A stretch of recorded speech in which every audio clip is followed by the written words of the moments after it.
Hello दोस्तों, स्वागत है आपका मेरे यूट्यूब चैनल परीक्षा प्लान में। तो चलिए आज की हिस्ट्री क्लास को शुरू करते हैं। आज ये 5वीं क्लास है, यानी क्लास 6 की बुक का 5वां लेसन है, राज्य राजा और एक प्राचीन गणराज्य। तो चलिए शुरू करते हैं। लिखा है, चुनाव का दिन। जब शंकरन उठा तो उसने देखा कि उसके नाना नानी वोट डालने जा रहे थे। दरअसल वे चुनाव केंद्र पर सबसे पहले पहुंचना चाहते थे। शंकरन जानना चाहता था कि आखिर वे इतने उत्साहित क्यों थे। उसके नाना जी ने उसे जल्दी में समझाने की कोशिश की और कहा, आज हम अपने शासकों का चुनाव करने जा रहे हैं। तो ये तो चुनाव का दिन है और उसी की बात हो रही है कि कैसे हम लोग अपना शासक चुनते हैं अब इस समय में। लेकिन पहले कुछ लोग शासक कैसे बने, इसके बारे में जानना आवश्यक है। तो यही लिखा है कि पहले लोग शासक कैसे बनते थे, इस बारे में।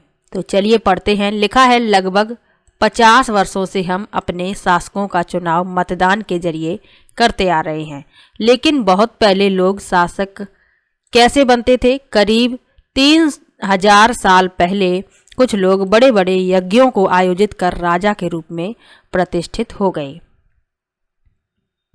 यानी बहुत पहले क्या होता था, लगभग 3000 साल पहले की बात हो रही है कि लोग जो हैं बड़े बड़े यज्ञों का आयोजन करते थे और राजा के रूप में प्रतिष्ठित हो जाते थे। तो ऐसे ही एक यज्ञ के बारे में लिखा है जिसका नाम है अश्वमेध यज्ञ।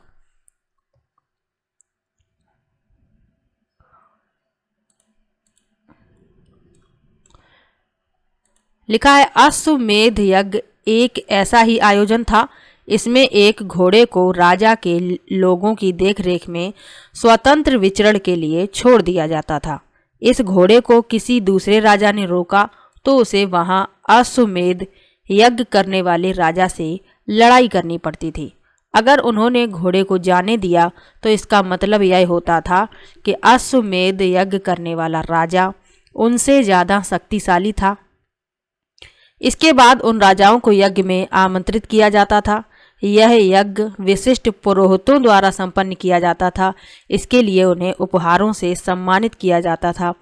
अश्वमेध यज्ञ करने वाला राजा बहुत शक्तिशाली माना जाता। यज्ञ में आमंत्रित सभी राजा उसके लिए उपहार लाते थे। तो क्या हो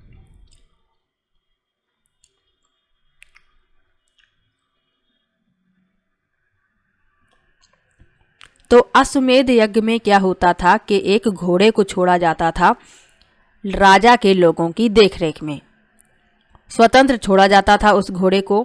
यदि उस घोड़े को कोई दूसरा राजा रोकता तो उसे अश्वमेध यज्ञ कराने वाले राजा से लड़ाई करनी पड़ती थी। और यदि उस घोड़े को कोई नहीं रोकता था तो इसका मतलब ये समझा जाता था कि अश्वमेध यज्ञ कराने वाला जो राजा है वह बहुत शक्तिशाली है और उससे लड़ाई करने की किसी की भी हिम्मत नहीं है। उसके बाद क्या किया जाता, जो सभी छोटे छोटे राजा थे उनको यज्ञ में आमंत्रित किया जाता और यज्ञ विशिष्ट पुरोहितों द्वारा संपन्न कराया जाता था और इन पुरोहितों को उपहारों से सम्मानित भी किया जाता था। जो अश्वमेध यज्ञ कराता था राजा, वह बहुत शक्तिशाली माना जाता था और यज्ञ में जितने भी राजा आमंत्रित किए जाते थे, अन्य राजा जो आमंत्रित किए जाते थे, वह उस राजा के लिए, अश्वमेध यज्ञ कराने वाले राजा के लिए उपहार लाते थे। तो ये इस तरीके से अश्वमेध यज्ञ का आयोजन किया जाता था। आगे लिखा है, इन सभी आयोजनों में राजा का मुख्य स्थान होता। उसे राज सिंहासन या बाघ की खाल के एक विशेष आसन पर बिठाया जाता। युद्ध क्षेत्र में राजा का सारथी ही उसका सहचर होता। यज्ञ के अवसर पर वह राजा की विजयों तथा अन्य गुणों का गान करता। तो जो राजा अश्वमेध यज्ञ कराता उसका एक मुख्य स्थान निश्चित होता था। उसे राज सिंहासन पर या बाघ की खाल के एक विशेष आसन पर बिठाया जाता था और युद्ध में राजा का जो सारथी होता उसका सहचर होता और वह यज्ञ के अवसर पर क्या करता, राजा की विजयों का गुणगान करता। आगे लिखा है, राजा के सगे संबंधी, खासकर उसकी रानियों तथा पुत्रों को भी कई छोटे छोटे अनुष्ठान करने होते। अन्य सारे आमंत्रित राजाओं का काम सिर्फ बैठकर यज्ञ की पूरी प्रक्रिया को देखना भर था। राजा के ऊपर पुरोहित पवित्र जल के छिड़काव के साथ साथ अन्य कई अनुष्ठान करता था। विष अथवा वैश्य जैसे सामान्य लोग उपहार लाते थे। जिन्हें पुरोहित शूद्र मानते थे उन्हें कई अनुष्ठानों में शामिल नहीं किया जाता था। तो राजा के जो सगे संबंधी थे, रानियां और उनके पुत्र, तो उन्हें भी कई छोटे छोटे अनुष्ठान करने होते। और जो आमंत्रित राजा थे यानी जो राजा बुलाए जाते थे, उनका काम क्या था? यज्ञ की पूरी प्रक्रिया को सिर्फ देखना, और उनका कोई कार्य नहीं होता था।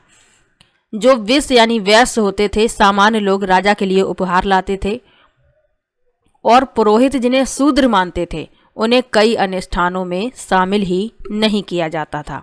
तो इस तरीके से अश्वमेध यज्ञ का आयोजन होता था और राजा स्वयं को अपने आप को शासक के रूप में स्थापित कर लेता था। अब लिखा है वर्ड के बारे में।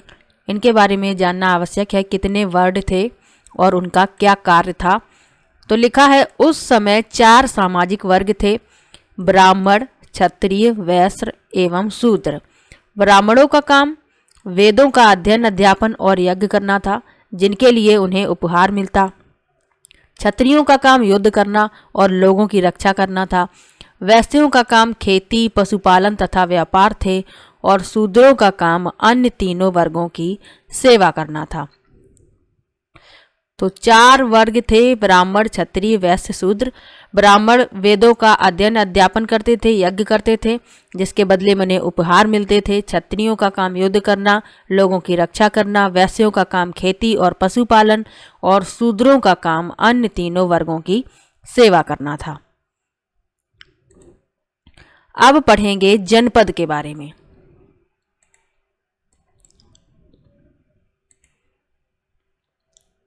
लिखा है महायज्ञों को करने वाले राजा अब जन के राजा ना होकर जनपदों के राजा माने जाने लगे। जनपद का शाब्दिक अर्थ है जन के बसने की जगह। कुछ महत्वपूर्ण जनपद चित्र में दिखाए गए हैं। पुरातत्वविदों ने इन जनपदों की कई बस्तियों की खुदाई की है। दिल्ली में पुराना किला, उत्तर प्रदेश में मेरठ के पास हस्तिनापुर और एटा के पास अंतरंजी खेड़ा इनमें प्रमुख हैं। खुदाई से पता चलता है कि लोग झोपड़ियों में रहते थे और मवेशियों तथा अन्य जानवरों को पालते थे। वे चावल, गेहूं, धान, जौ, दालें, गन्ना, तिल तथा सरसों। तो लोग जहां बसते थे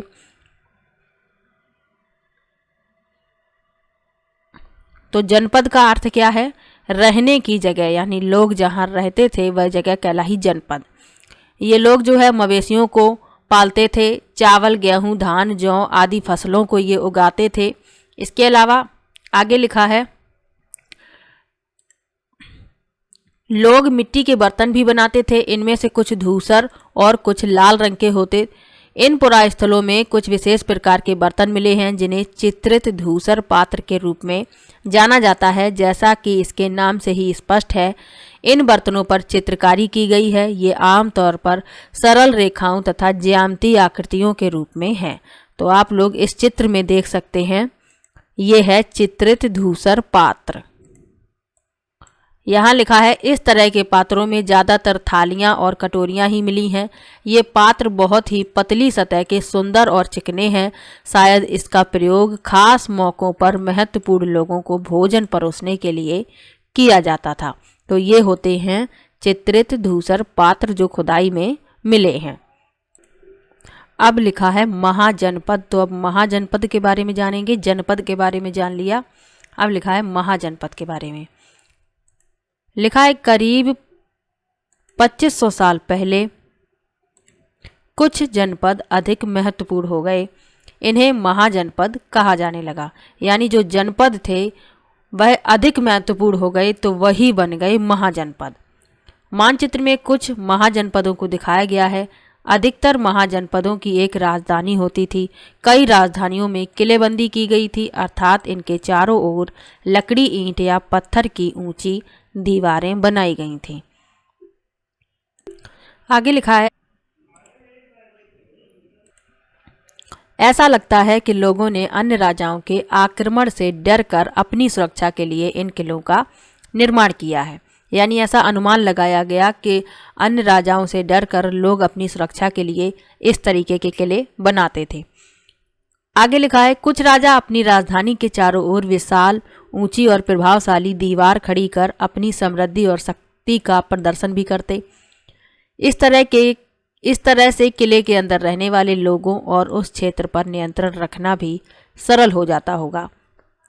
इस तरह की विशाल दीवार बनाने के लिए व्यापक योजना की आवश्यकता थी और लाखों की संख्या में ईंटों तथा पत्थरों का इंतजाम करना पड़ता था। हजारों स्त्री पुरुषों तथा बच्चों ने इसके लिए अथक परिश्रम किया होगा। इनके लिए संसाधनों की आवश्यकता पड़ती होगी।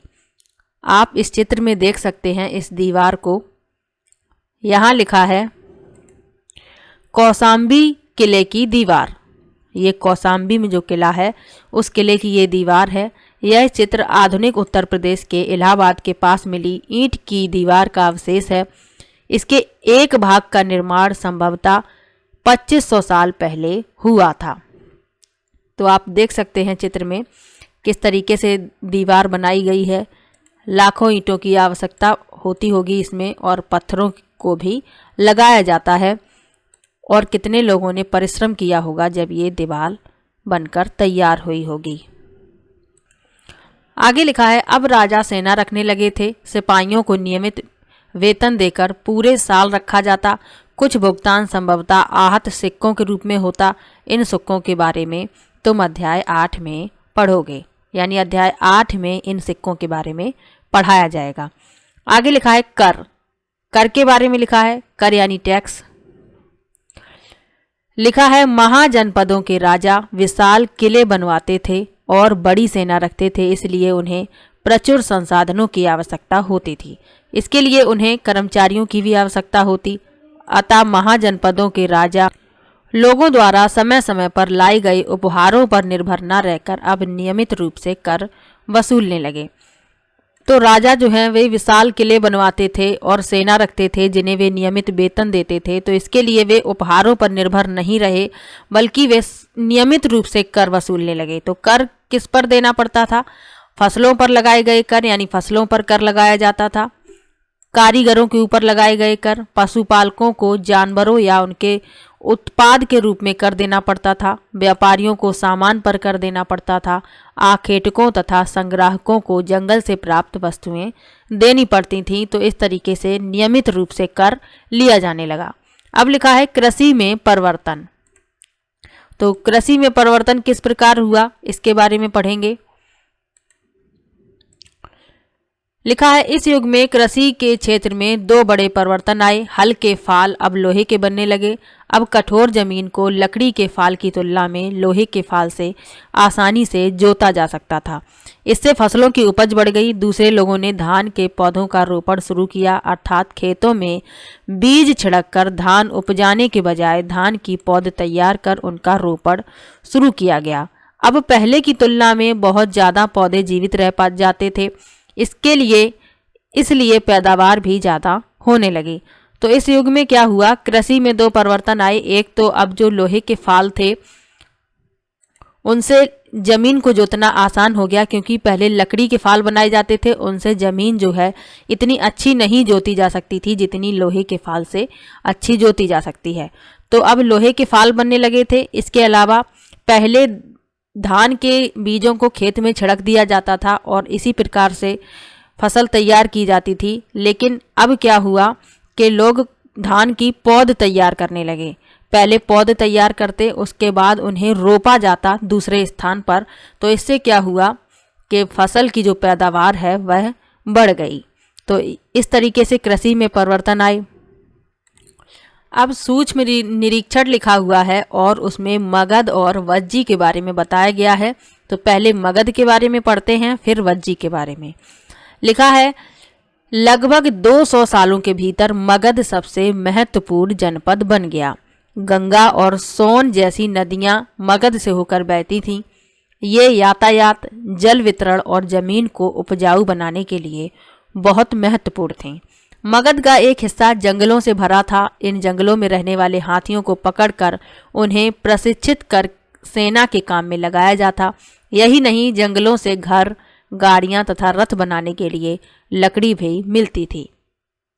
इसके अलावा इस क्षेत्र में लौह अयस्क की खदानें हैं। मजबूत औजार और हथियार बनाने के लिए ये बहुत उपयोगी थे। तो लगभग 200 सालों के भीतर ही मगध जो है वह सबसे महत्वपूर्ण जनपद बन गया था। गंगा और सोन जैसी नदियां मगध से होकर बहती थीं, इसलिए यातायात, जल वितरण और जमीन उपजाऊ बन गई थी। इसके अलावा मगध का जो एक हिस्सा था वह जंगलों से भरा था। जंगल में जो हाथी रहते उनको पकड़ लिया जाता, फिर उन्हें प्रशिक्षित किया जाता और फिर सेना के काम में उन्हें लगाया जाता। जंगलों से जो लकड़ी मिलती थी उससे घर बनाए जाते, गाड़ियां बनाई जाती और रथ बनाए जाते।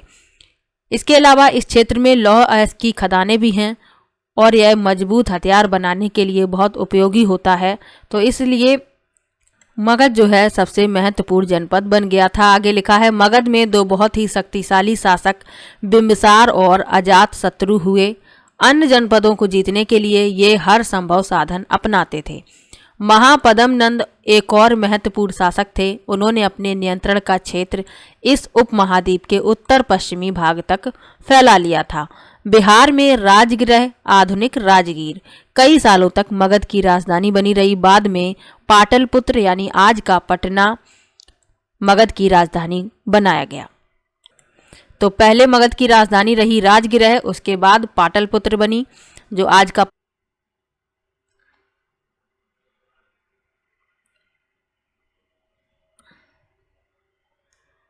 आगे लिखा है, 2300 साल से भी पहले की बात है। मैसिडोनिया का राजा सिकंदर विश्व विजय करना चाहता था। पूरी तरह सफल न होने पर भी वह मिस्र और पश्चिमी एशिया के कुछ राज्यों को जीतता हुआ भारतीय उपमहाद्वीप में व्यास नदी के किनारे तक पहुंच गया। जब उसने मगध की ओर कूच करना चाहा तो उसके सिपाहियों ने इनकार कर दिया। वे इस बात से भयभीत थे कि भारत के शासकों के पास पैदल, रथ और हाथियों की बहुत बड़ी सेना थी। तो मैसिडोनिया का जो राजा था सिकंदर, वह विश्व विजय करना चाहता था और उसने क्या किया, पश्चिमी एशिया के कुछ राज्यों को भी जीत लिया। अब वह भारतीय उपमहाद्वीप में व्यास नदी के किनारे तक भी पहुंच गया था। जब उसने मगध की ओर कूच करना चाहा तो उसके सिपाहियों ने उसे मना कर दिया, क्योंकि सिपाही जो थे वे भारत के शासकों की जो सेना थी उससे बहुत ही भयभीत थे। आगे लिखा है वज्जी के बारे में। तो चलिए वज्जी के बारे में भी पढ़ लेते हैं। मगध के बारे में पढ़ लिया, अब लिखा है वज्जी के बारे में। लिखा है, जैसा कि तुमने ऊपर पढ़ा, मगध एक शक्तिशाली राज्य बन गया था। उसके नज़दीक ही वज्जी राज्य था जिसकी राजधानी वैशाली यानी बिहार थी। यहाँ एक अलग किस्म की शासन व्यवस्था थी जिसे गढ़ या संघ कहते थे। गढ़ या संघ में कई शासक होते थे और इनमें से प्रत्येक व्यक्ति राजा कहलाता। ये सभी राजा विभिन्न अनुष्ठानों को एक साथ संपन्न करते। सभाओं में बैठकर ये बातचीत, बहस और वाद विवाद के जरिए तय करते कि क्या करना है और किस तरह करना है। शत्रुओं के आक्रमण से निपटने के लिए वे मिलकर चर्चाएं करते। स्त्रियां, दास तथा कमकार इन सभाओं में हिस्सा नहीं ले सकते थे। तो मगध के नज़दीक ही वज्जी राज्य था। इसकी राजधानी थी वैशाली और इसमें जो शासन व्यवस्था थी उसे क्या कहते थे, गढ़ या संघ। यहाँ के जो राजा थे वे मिलकर अनुष्ठानों को एक साथ संपन्न करते। सभाओं में बैठकर बातचीत होती, बहस होती और वाद विवाद के जरिए यह तय किया जाता कि क्या करना है और किस तरह से करना है। और शत्रुओं के आक्रमण से निपटने के लिए भी वे मिलकर ही चर्चाएं करते थे। और इन सभाओं में जो स्त्रियां, दास और कमकार थे इन सभाओं में हिस्सा नहीं ले सकते थे। तो ये वज्जी राज्य के बारे में लिखा था। आगे लिखा है, कई शक्तिशाली राजा इन संघों को जीतना चाहते थे। इसके बावजूद उनका राज अब से लगभग 1500 साल पहले तक चलता रहा। उसके बाद गुप्त शासकों ने गढ़ और संघ पर विजय प्राप्त कर उन्हें अपने राज्य में शामिल कर लिया। इसके बारे में तुम अध्याय 9 में पढ़ोगे। तो जो गुप्त शासक आए उन्होंने क्या किया, गढ़ और संघ को जीत लिया और उन्हें अपने राज्य में मिला लिया। तो इसमें डिटेल में पढ़ाया जाएगा अध्याय 9 में। तो आज का ये लेसन यहीं पर समाप्त होता है। आज के लेसन में जनपद के बारे में जाना, अश्वमेध यज्ञ के बारे में जाना, महाजनपद के बारे में जाना, कर किस प्रकार से लिया जाता था, इन सब महत्वपूर्ण तथ्यों को जाना। तो आज का ये लेसन यहीं पर समाप्त होता है।